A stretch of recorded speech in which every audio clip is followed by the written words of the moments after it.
¿Hasta qué punto el dinero puede anestesiar el dolor de un alma destrozada antes de que el silencio consuma por completo a quienes más amamos? Esta era la pregunta que flotaba en los pasillos de mármol de la finca Montenegro, una imponente fortaleza de cristal y piedra ubicada en las exclusivas colinas de San Rafael. Alejandro Montenegro, un titán de las telecomunicaciones con una fortuna valorada en más de 800 millones de dólares, caminaba por su propia casa como un fantasma atrapado en 1900, el purgatorio. Su esposa había fallecido trágicamente un año atrás, dejando tras de sí a sus 3 hijas trillizas de 5 años, Sofía, Valentina e Isabella. Desde aquel fatídico día de lluvia y metal retorcido, las pequeñas habían entrado en un estado de catatonia absoluta, un mutismo psicológico que las ancló a sillas de ruedas, con las miradas perdidas en un horizonte invisible. La mansión, otrora llena de risas y colores vibrantes, se había metamorfoseado bajo las órdenes de Alejandro en un hospital gélido, aséptico y aterradoramente silencioso. Incapaz de confrontar el rostro de su difunta esposa reflejado en los ojos vacíos de sus hijas, Alejandro se refugió en la única trinchera que dominaba a la perfección: el control financiero y el trabajo desmedido. Creía con la soberbia característica de un hombre que acostumbra comprar soluciones que el luto podía erradicarse mediante transferencias bancarias y protocolos clínicos. Por ello, contrató al célebre doctor Ricardo Vargas, un pediatra neurólogo cuyos honorarios ascendían a la exorbitante suma de $150,000 mensuales. Vargas instauró un régimen espartano en la mansión, llenando las habitaciones con monitores cardíacos, vías intravenosas y un ejército de enfermeras uniformadas de blanco impecable que patrullaban los pasillos con rostros inescrutables. La casa olía a yodo, a desinfectante industrial y a desesperanza. No había espacio para la ternura, solo para horarios de medicación milimétricamente calculados que, en lugar de despertar a las niñas, parecían sumirlas cada día más, en un letargo profundo y sombrío. En este ecosistema de riqueza desalmada trabajaba María Fernández, una mujer de origen humilde, cuyo salario apenas alcanzaba los $500 al mes, una cifra que Alejandro solía gastar en una sola botella de vino durante sus cenas de negocios. María era la encargada de la limpieza de la zona médica, una labor que realizaba con una meticulosidad silenciosa y una cabeza siempre gacha para evitar la furia del señor Montenegro. Sin embargo, detrás de su delantal desgastado y sus manos curtidas por el detergente, María ocultaba un dolor antiguo y una mente brillante. Años atrás, había sido una prometedora estudiante de enfermería pediátrica, obligada a abandonar la carrera cuando su hermano menor falleció en un hospital público, víctima de una negligencia médica que el sistema encubrió. Esa tragedia le había enseñado a observar, a dudar de las batas blancas y a reconocer el verdadero rostro del sufrimiento humano, un rostro que ahora veía claramente en las trillizas. La dinámica entre Alejandro y María era el reflejo perfecto de una sociedad fracturada por la arrogancia de clases y el desprecio materialista. Una tarde gris, Alejandro caminaba por el ala oeste revisando las acciones de su empresa en una tableta de $3,000, cuando tropezó con el cubo de agua de María, derramando unas gotas sobre sus zapatos italianos hechos a medida. Con una frialdad cortante, el magnate levantó la mirada y fulminó a la mujer con desdén absoluto. «Usted no es más que una sombra en esta casa, Fernández. Le pago para que las bacterias no toquen a mis hijas, no para que arruine mi calzado con su torpeza de clase baja», siseó él ajustándose la corbata de seda. María, en lugar de encogerse de miedo, recogió su equipo con movimientos pausados, manteniendo la espalda recta y una dignidad silenciosa que desconcertó momentáneamente al multimillonario, como si aquella mujer estuviera blindada contra su veneno. El desprecio de Alejandro era apenas un síntoma de su propia fractura interna, un hombre ahogándose en su riqueza mientras su mundo personal se desmoronaba. Ignoraba por completo que el verdadero enemigo no era el polvo en el suelo, sino el hombre al que le pagaba una fortuna cada mes. El doctor Vargas paseaba por la mansión con aires de realeza, dictando órdenes a gritos y tratando a las niñas como si fueran experimentos de laboratorio en Minneoncinto, lugar de seres humanos heridos. Cada vez que Vargas ajustaba las dosis de los sueros, María, desde su rincón con la escoba en mano, observaba cómo la respiración de Sofía se volvía pesada, cómo los deditos de Valentina temblaban imperceptiblemente y cómo los ojos de Isabela se nublaban aún más. La mujer de limpieza, utilizando sus conocimientos médicos reprimidos, comenzó a notar patrones aterradores en la farmacología administrada, contradicciones evidentes que ningún pediatra honesto justificaría bajo juramento. El sudor frío comenzó a recorrer la espalda de María cuando ató los cabos sueltos de lo que estaba presenciando en esa jaula de oro.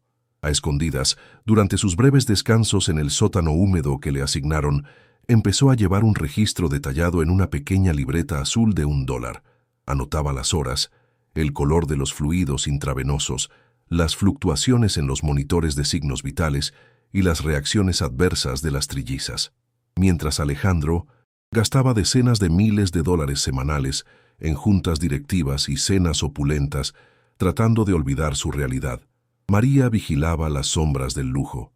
Sabía que enfrentarse a un titán corporativo y a una eminencia médica, siendo solo la de la limpieza, era un suicidio laboral y social. Pero el recuerdo de su hermano muerto martillaba su pecho cada noche, exigiéndole que no permitiera que la oscuridad devorara a 3 niñas inocentes bajo su guardia. La oportunidad para intervenir, no con medicamentos, sino con humanidad, se presentó una noche de tormenta, cuando Vargas y su equipo principal se ausentaron para asistir a un congreso médico financiado, irónicamente, por la fundación de Alejandro. María sabía que las niñas llevaban meses alimentándose a través de tubos gástricos con fórmulas sintéticas que costaban cientos de dólares por litro. Rompiendo todos los protocolos asépticos, bajó a la enorme cocina de granito y preparó un caldo de pollo tradicional, siguiendo la receta que su propia madre usaba para curar las tristezas del alma. El aroma a vegetales frescos, cilantro y pollo asado comenzó a flotar por los pasillos estériles, desafiando el imperio del yodo. Llevó 3 pequeños cuencos de cerámica a la habitación de las trillizas, sintiendo cómo su propio corazón latía desbocado ante el riesgo de ser descubierta y arrojada a la calle. Con una ternura que aquellas paredes no habían presenciado en un año, María se acercó a las camas clínicas y comenzó a frotar suavemente las manos frías de las pequeñas, hablándoles con una voz melodiosa y cálida. «Despierten, mis niñas. El mundo afuera es frío, pero aquí dentro podemos encender un fuego», susurraba. Lentamente acercó una cucharada del caldo a los labios resecos de Sofía. El milagro, aunque pequeño, fue instantáneo. La niña parpadeó y abrió la boca mecánicamente, tragando el alimento casero, mientras una lágrima solitaria rodaba por su mejilla pálida. Valentina e Isabela reaccionaron al olor, girando sus cabezas por primera vez en meses hacia la fuente de ese calor hogareño. María entendió en ese preciso instante que el problema de las trillizas no era una deficiencia neurológica terminal, sino un letargo inducido artificialmente y alimentado por el abandono emocional de su propio padre. Animada por este pequeño rayo de luz, María decidió llevar su rebelión silenciosa un paso más allá en las semanas siguientes. Gastó una quinta parte de su modesto salario mensual en comprar 3 instrumentos musicales de plástico en un mercado local: un pequeño teclado, una pandereta colorida y una flauta dulce. Cada tarde, aprovechando los minutos en que las enfermeras hacían sus cambios de turno, María organizaba conciertos clandestinos en la habitación médica. Tocaba melodías infantiles, cantaba canciones de cuna con una voz afinada y bailaba torpemente haciendo muecas exageradas. La tensión en la habitación se disipaba. Las máquinas de soporte vital parecían parpadear al ritmo de la música y los rostros rígidos de las niñas comenzaron a suavizarse, esbozando los fantasmas de lo que algún día fueron sonrisas radiantes. La culminación de este esfuerzo rebelde ocurrió un jueves por la tarde, cuando María logró, con infinita paciencia, que Isabela sostuviera la pandereta y la agitara débilmente. El tintineo del juguete resonó en la gran mansión como un grito de guerra contra el silencio de la muerte. Ese simple acto desencadenó una reacción en cadena. Valentina soltó una carcajada aguda y rasposa, el primer sonido humano que salía de su garganta en casi 400 días, mientras Sofía aplaudía débilmente desde su silla de ruedas. María había traído una pizza de una tienda de barrio, y las niñas, sentadas en el suelo alfombrado, devoraban los trozos con las manos manchadas de salsa de tomate en un picnic improvisado que violaba cada regla del régimen médico de cientos de miles de dólares de Alejandro. Si esta historia te está atrapando y quieres descubrir cómo termina la lucha de María contra el sistema, no olvides dejar tu like y suscribirte al canal para más relatos emocionantes y giros inesperados. El destino, sin embargo, tiene una forma cruel de cobrar peaje por los momentos de felicidad robados. Alejandro Montenegro había cancelado una cena de negocios de $10,000 en el centro de la ciudad debido a un fuerte dolor de cabeza, decidiendo regresar a su fortaleza de cristal mucho antes de lo previsto. Al entrar en el vestíbulo silencioso, no escuchó el zumbido de los monitores ni el paso firme de las enfermeras, sino algo que lo paralizó por completo, una carcajada infantil. Su corazón dio un vuelco violento en su pecho, latiendo con una fuerza que amenazaba con fracturar sus costillas. Guiado por el sonido, caminó por el pasillo oeste con las manos temblorosas y el aliento contenido, abriendo lentamente la pesada puerta de roble de la habitación de sus hijas. Lo que sus ojos presenciaron fue un choque frontal entre dos mundos. Allí estaban sus hijas, sus pequeñas estatuas rotas, llenas de vida, sucias de comida y rodeadas de juguetes baratos, riendo junto a la mujer de la limpieza. Alejandro se quedó petrificado en el umbral, experimentando una mezcla caótica de alivio indescriptible y confusión profunda. Sus niñas estaban vivas, realmente vivas, y el milagro no había costado millones de dólares, sino que había sido forjado por las manos de una empleada que ganaba el sueldo mínimo. Pero antes de que el multimillonario pudiera procesar el llanto que se acumulaba en su garganta o articular una sola palabra, la atmósfera se rompió violentamente con la llegada intempestiva del doctor Ricardo Vargas, cuyo rostro estaba rojo de pura ira irracional. Vargas irrumpió en la habitación como un huracán destructivo, apartando a Alejandro de un empujón ciego y fijando sus ojos inyectados en sangre en María. «¿Qué significa este atropello intolerable?», rugió el médico, con la vena del cuello a punto de estallar. «Ha contaminado el entorno estéril. Ha expuesto a mis pacientes a patógenos mortales con esta basura procesada y su asquerosa presencia». Las niñas, aterradas por los gritos ensordecedores del hombre de bata blanca, soltaron los juguetes y comenzaron a llorar desesperadamente, encogiéndose sobre sí mismas y regresando casi instantáneamente a sus caparazones catatónicos.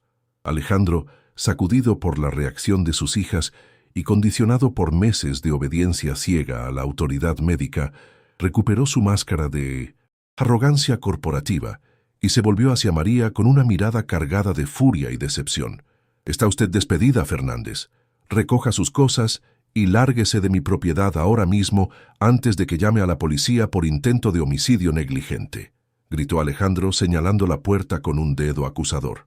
El ambiente se volvió denso, sofocante, con un silencio cortante que solo era interrumpido por los sollozos reprimidos de las trillizas. Vargas sonrió con superioridad, acomodándose la bata y preparando una jeringa con un líquido transparente. «Tranquilo, señor Montenegro.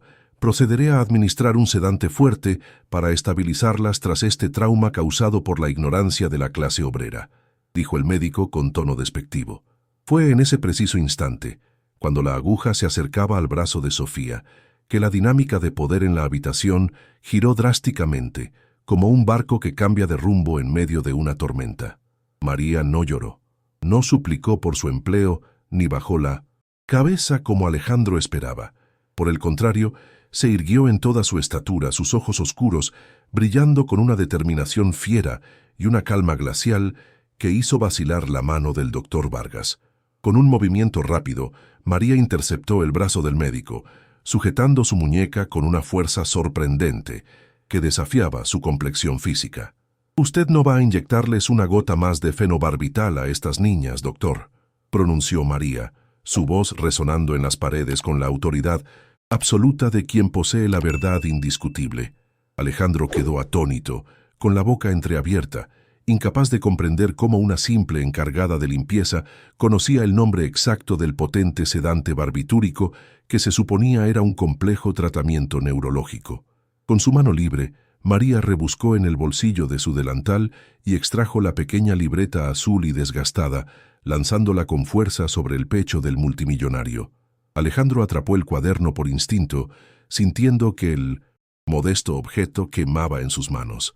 «Lea las páginas, señor Montenegro», ordenó ella sin soltar al médico, que ahora forcejeaba y sudaba copiosamente. «No soy solo la mujer que limpia la suciedad de sus pisos.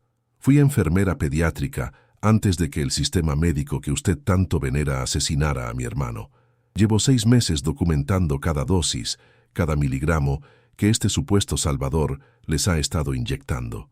Su diagnóstico es una farsa monumental y repugnante, diseñada exclusivamente para exprimir su abultada cuenta bancaria mientras mantiene a sus hijas cautivas en una prisión química. El gran plot twist golpeó a Alejandro como un mazo de demolición directo al cráneo. Abrió la libreta con manos temblorosas y comenzó a escanear las columnas meticulosamente trazadas por María. Allí estaban detallados los compuestos: depresores del sistema nervioso central, paralizantes musculares en microdosis y sedantes pesados, todos enmascarados bajo etiquetas de vitaminas y suplementos neuronales. La caligrafía era técnica, profesional, impecable, demostrando un conocimiento profundo de la farmacocinética que superaba al de muchos residentes médicos.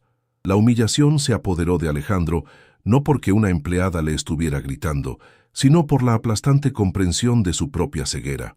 Había estado pagando $150,000 mensuales para que un charlatán con título mantuviera a sus hijas drogadas, dóciles y enfermas, asegurando así un flujo de caja interminable a expensas de la vida de 3 niñas.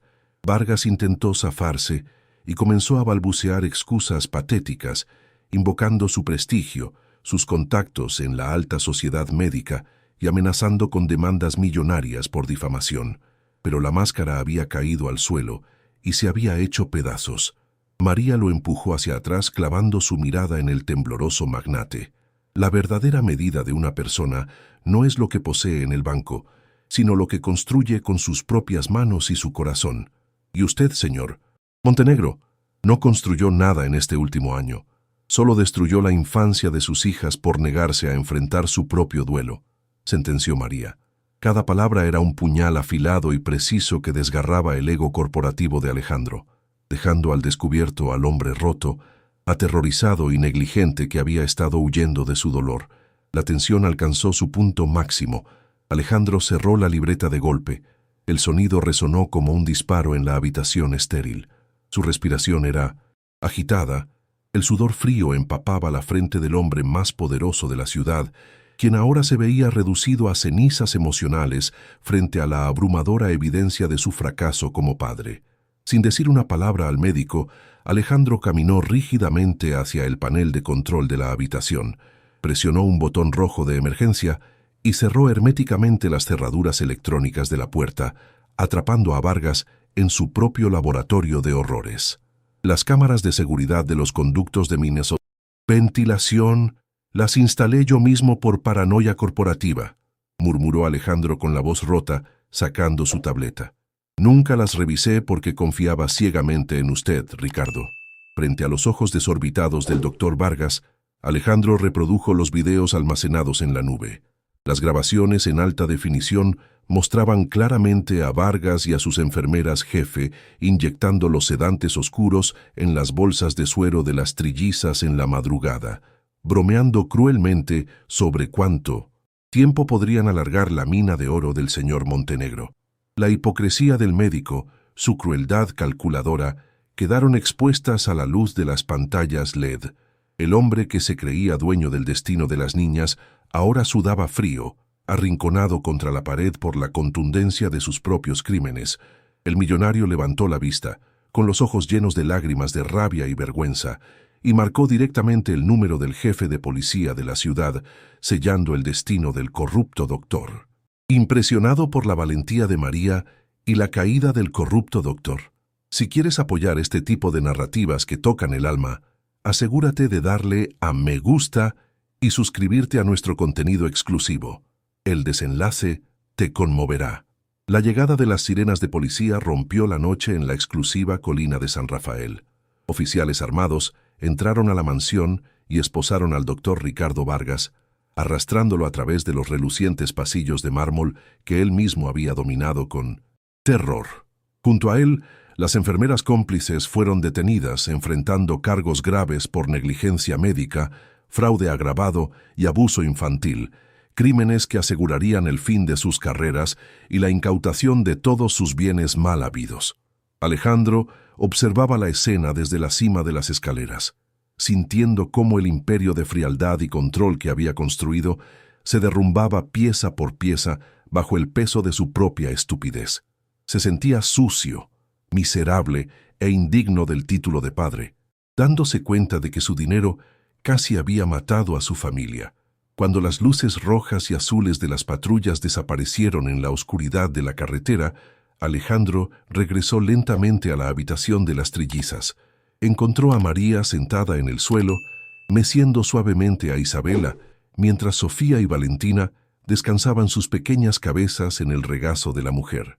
El magnate, despojado de toda su soberbia, su traje caro arrugado y su ego destrozado, cayó de rodillas frente a ellas. Por primera vez desde el accidente de su esposa, Alejandro lloró. Lloró con un dolor visceral y primitivo, un llanto que desgarró el silencio aséptico de la mansión, pidiendo perdón entre sollozos a sus hijas por haberlas abandonado emocionalmente y por haber confiado su bienestar a la fría maquinaria del dinero en lugar de a su propio amor. María no pronunció palabras de consuelo vacías, ni emitió juicios severos. Simplemente extendió una de sus manos endurecidas por el trabajo y la posó con firmeza sobre el hombro tembloroso del multimillonario, ofreciéndole la empatía silenciosa que él tanto necesitaba para comenzar a sanar. A partir de esa noche, el régimen hospitalario fue desmantelado radicalmente por orden de Alejandro. Se retiraron los monitores invasivos, se desenchufaron las bombas de infusión de sedantes y se abrieron de par en par los grandes ventanales de la mansión para dejar entrar la brisa fresca del amanecer y la luz dorada del sol, desterrando el olor a yodo para siempre. El proceso de desintoxicación de las pequeñas fue supervisado por un nuevo equipo médico transparente, pero liderado afectivamente por las decisiones y el amor de María. 6 meses después, la finca Montenegro era irreconocible, transformada de un mausoleo gélido en un verdadero hogar vibrante.